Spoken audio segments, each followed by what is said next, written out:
namaste everyone. This is your educator Apurva. Or from the today's video, we're gonna discussing about the previous year questions of Maharashtra set. Maharashtra set का paper बहुत नजदीक आ रहा है, इसलिए हम Maharashtra SET के previous year question को solve कर रहे हैं.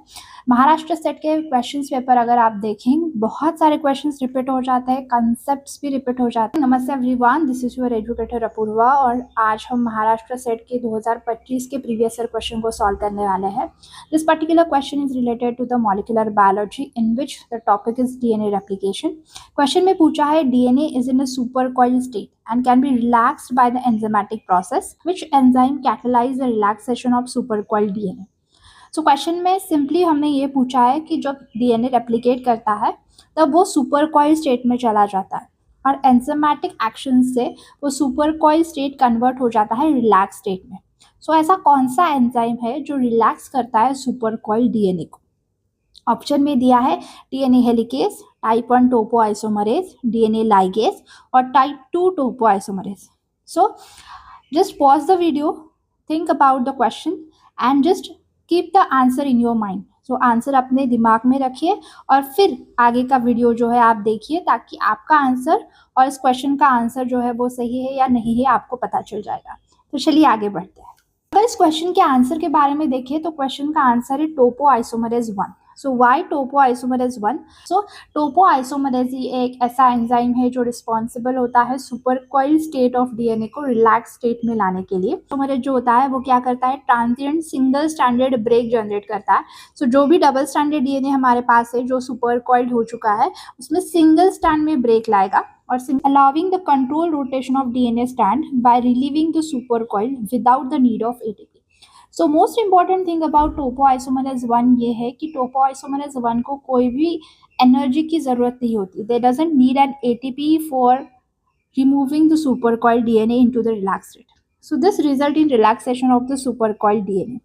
सुपरकॉइल्ड डीएनए जो है with the help of topoisomerase 1 relax state में आ जाता है with giving a single standard break in the DNA. So इसीलिए इस पर्टिकुलर क्वेश्चन का आंसर जो है वो टोपोआइसोमरेज 1 है. पहला ऑप्शन है DNA helicase. So DNA helicase ये एक एंजाइम है जो डीएनए रेप्लिकेशन में यूज होता है. डीएनए हेलिकेज का काम क्या है, तो वो अनवाइंड करता है डीएनए को during the replication. DNA helicase break the hydrogen bond between the bases that does not relax the supercoiled DNA directly. वो supercoiled DNA को relax नहीं करता, वो just enzyme bind हो इसीलिए double stranded DNA को unwind करने का काम करता है. So this is the function of DNA helicase. Second जो enzyme है DNA ligase. So DNA ligase का काम होता है nick को join करना. We join the DNA fragment together. They seal the nicks of DNA backbone and does not remove the supercoil. So that doesn't involve in removing the supercoil, just join the DNA. हमारा जो third option है जिसे हम कह रहे हैं type 2 topoisomerase. So of course topoisomerase का काम है सुपरकॉइल डीएनए को अनवाइंड करना, लेकिन टाइप 2 टोपोआइसोमरेज जो है वो डबल स्टैंड को ब्रेक करता है. मतलब एटीपी की जरूरत होती है. दे कैन इंट्रोड्यूस और remove the supercoil. In this question the classic answer of relaxation of supercoil DNA is type 1 topoisomerase, क्योंकि डीएनए को सुपरकॉइल स्टेट से रिलैक्स स्टेट में लाने का काम विदाउट एटीपी यूजेस जो करता है that's nothing but the type 1 topoisomerase. So energy वहाँ पे नहीं लगती है, इसलिए मोस्ट कॉमनली टाइप 2 टोपोआइसोमरेज के अलावा हम टाइप 1 टोपोआइसोमरेज को यूज करते हैं to relax our DNA from the supercoil state. So type 1 DNA का काम है वन स्टैंड को कट करना और रिलैक्सेशन करना, और टाइप 2 का जो काम है they are cut the 2 stand. इसका भी काम रिलैक्सेशन है और सुपरकॉइल फॉर्म करना है. लेकिन टाइप 2 जो है टोपोआइसोमरेज उसको एनर्जी लगती है, टाइप 1 को एनर्जी नहीं लगती है, इसीलिए इस पर्टिकुलर क्वेश्चन का आंसर जो है वो टाइप 1 टोपोआइसोमरेज. आपको यहाँ से ये चीज़ याद रखनी है कि type 1 topoisomerase single stand DNA को ब्रेक करता है, type 2 topoisomerase double stand DNA को ब्रेक करता है.